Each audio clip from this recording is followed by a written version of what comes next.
Hi friends, in this video we'll talk about the role of a PM. In a broader perspective, the role of a PM is basically divided into four different aspects of a project lifecycle. The first one is leading the team. The second is balancing the competing objectives of scope, cost and time. The third one is communicating with the stakeholders. The fourth one is business value. Now let's look in detail each point. The first point is leading the team. Leadership is very important for a project manager.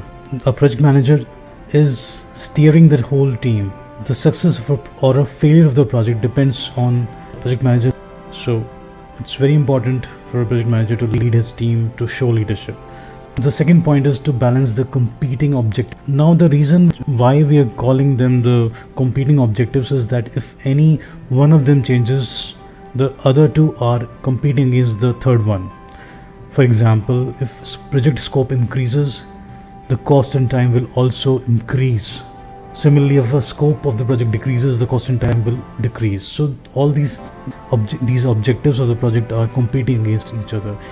This is also called iron triangle, where each side of the triangle is considered as scope, cost and time. The third and the most important objective of a project manager is communication. Now believe it or not guys, 90% of a project manager's time is spent in communication. So it's that important.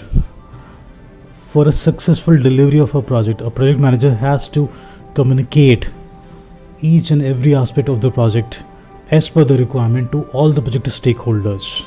Otherwise there is a chance of missing things and not properly informing the stakeholders, which might lead to failure in the project. The fourth most important aspect of the project manager's role, broader role, is to bring business value to the organization. Now what is business value?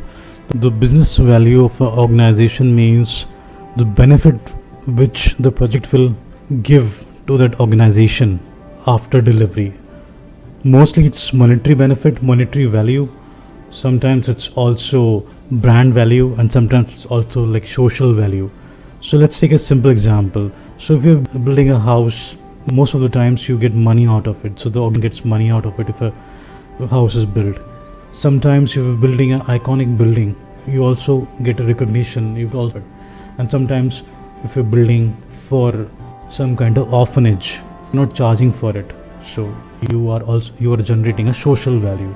So basically this is what business value is.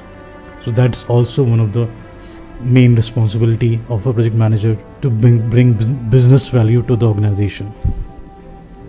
Now looking at the functional role and responsibilities, these are basically 5 functional role and responsibilities of a project manager. First one is initiation, second is planning, third is execution, fourth is monitoring and control, and fifth is closing.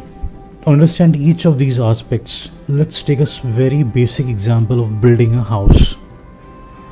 So if you're building a house, the first step is to get the contract signed by your client, to get a confirmation from client, finalize your team. So that is basically a project initiation. Second step is planning, project planning. The best example would be like preparing, getting your designs built for the house, working on the schedule of the house, how it's gonna be built. So that is the second stage, which is planning. The third stage is execution, which is basically building the house. The fourth stage is monitoring and control. Here you are basically monitoring the construction of the house, looking at the material which is going in the house, the quality of the workmanship which is being done. If there are any corrective actions required for bad quality, you do that. That is the controlling part of it's monitoring and controlling. That is the fourth aspect. The final aspect is the closing of the project, where you are basically getting the sign off from the client that the deliverables are done as per the required scope. So closing of the project means you're getting a sign off from the client on the deliverables. You are basically paying the vendors, paying the contractors who build the house, clearing bills, making a snag list to repair any defects which are there in the house, and finally delivering the house and closing all the bills, getting a completion certificate from the owner, and finally it's basically contract closure of the house. So I hope you enjoyed the video. We'll be posting video once every week. Please subscribe and thanks for your time.